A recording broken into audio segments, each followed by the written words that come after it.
medical industry is the one that is growing the most, because it's not just those really expensive degrees to an MD that you need. It's people who are trained to administer X-rays and draw blood, and those are the types of jobs that we're going to see a higher and higher demand for as soon as we pass health insurance reform.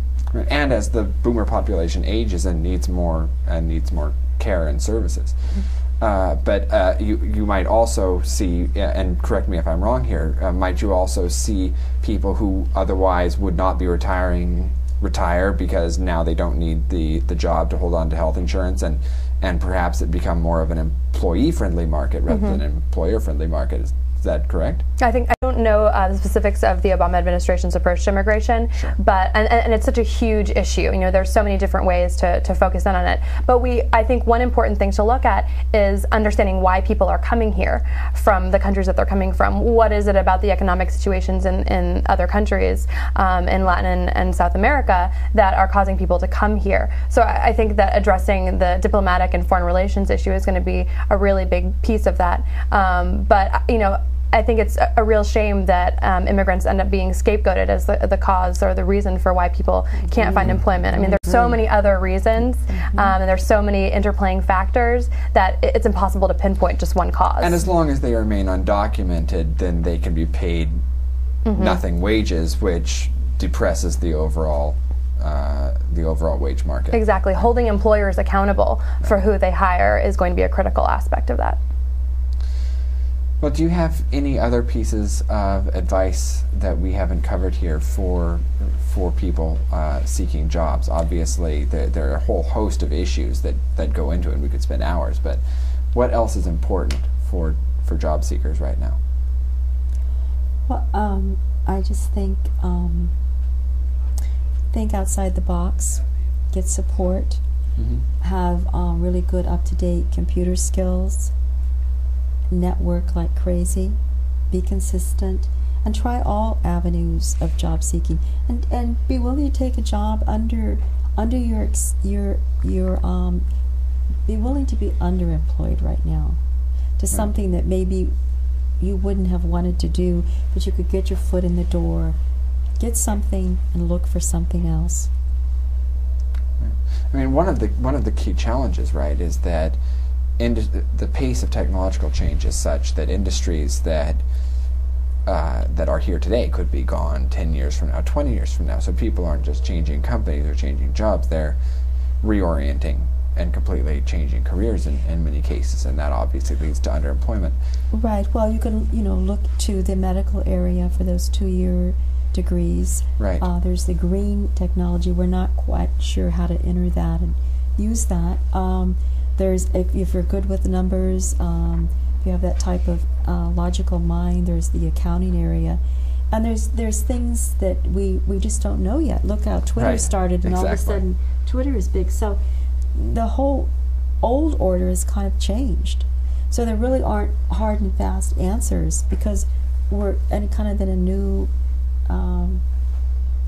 new world, or new situation, which is good. It can be exciting as well. Definitely. And I think it's also important to remember, I mean, we often focus on technology as being the answer to everything, and I think that a lot of emphasis isn't placed on the old-fashioned, I'm biased, communication skills, public speaking, being able to write, being a good writer. I mean, there are very few good writers. I mean, just for basic things like writing a resume or writing a cover letter, you don't have to write the great American novel, but people are looking for skilled communicators, and I think that those skills are often overlooked when emphasizing what's important for getting a job.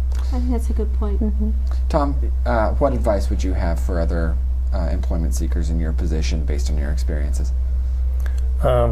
Once again, I think networking, volunteer organizations, and again, I guess really hard networking. Whether it's your neighbor, whether you're talking to someone at the store, it doesn't matter.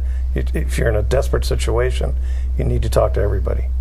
And I'd love to recommend Organizing for America as a great place where one can go and volunteer with all different types of people. As I said, we have retirees, we have students, everybody coming in and learning not only communication skills but also political skills and learning how to be civically involved. I think that is one of the most important skills to have in terms of determining the future of our nation, is being involved in the grassroots process of policy making, which is what we aim to educate all Organizing for America volunteers to do. And if folks want to go to barackobama.com, they can learn more about what OFA does and how to get involved.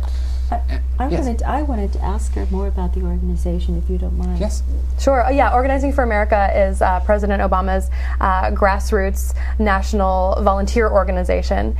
So we work with people who want to give everything from 1 or 2 hours a week to people who work with us between 20 and 30 hours a week to organize in their communities to support President Obama's policy agenda. And of course, right now we're working very diligently on passing health insurance reform. And after that, we are going to be working to support candidates to get them elected so they will be partners with President Obama after the 2010 elections. And as I understand it, OFA has a local chapter in nearly every area, correct? Yeah, we've got volunteers in 435 congressional districts and in every single state.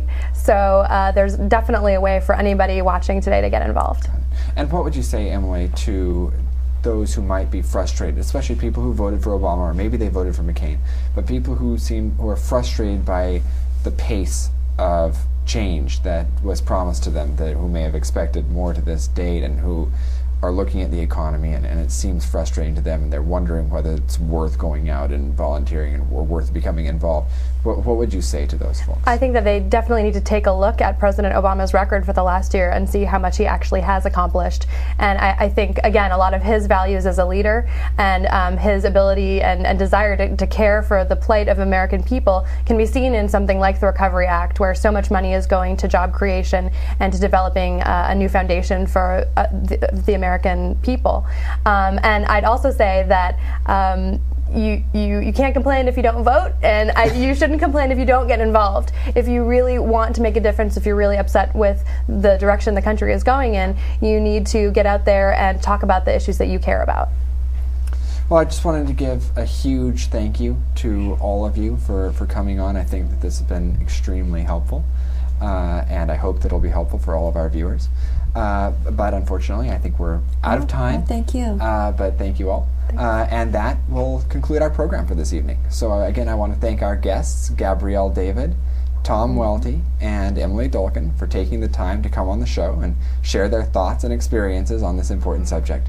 Again, if you have comments or want to know more about this subject or any past programs, please feel free to contact us at ConejosDemocrats.com or at eyeontheissues@AOL.com.